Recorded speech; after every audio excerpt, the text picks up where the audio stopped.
Anong kausap niyo, madam? Eh! Hindi pwede, madam. Anong kausap? Hindi tayo maghihiwalay, sir. Hindi, madam. Hindi, wait Sinend ko na yung payment. Sir, kuya, Sinend ko na yung payment. upo ka muna, sir. Check ko lang po, madam. Oo. Lang. Tsaka yung Facebook account niyo po kasi naka-private eh. Oo. Kung medyo nakakapag ano lang din. Ala, sir, tinanggal mo yung tempered ko. Oh, bawal po tanggalin. Hindi. 1-3 yun. Sige, okay lang po kasi need ko ma-check yung LCD. Okay, sure. Ayan ang evidence na 1-4 yan. Apo, madam. Nagulat ako sa'yo, ah. Actually, 31.5. 31.5? Saka hindi ako tatanggap ng hindi ako tatanggap ng cash. Cash? Yun lang, madam. Dapat bang transfer din kami nung isa? Kaso hindi nagsasucess. Hindi, try mo lang ngayon. Try ko ngayon. Ah, Sige. sige.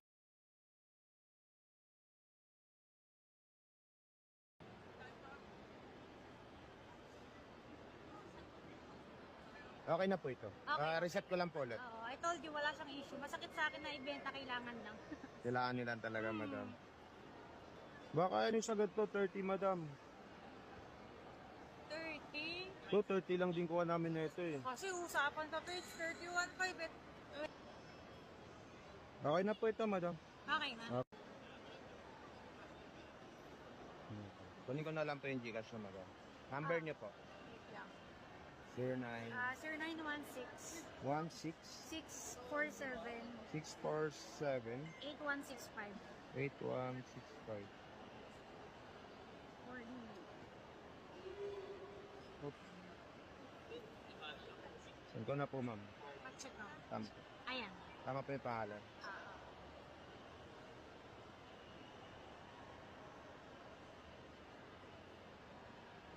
Wait lang ah.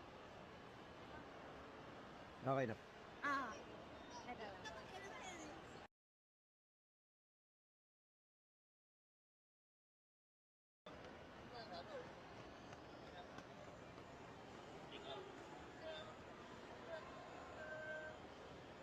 Wait lang.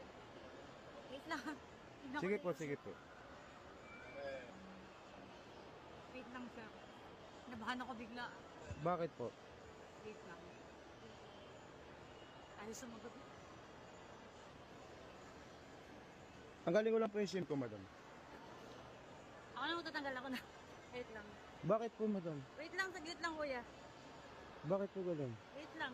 Kinakabahan ako, wait lang. Kasi yung ano ko, ayaw sumagot eh, kausap. Anong kausap niyo, madam? Eh! Hindi pwede, madam. Anong kausap niyo, madam? Sir! Madam, anong kausap? Oy! Kayo tatakbo. Wait lang, hindi tayo mag Hindi, madam. Tinanong kita anong Gcash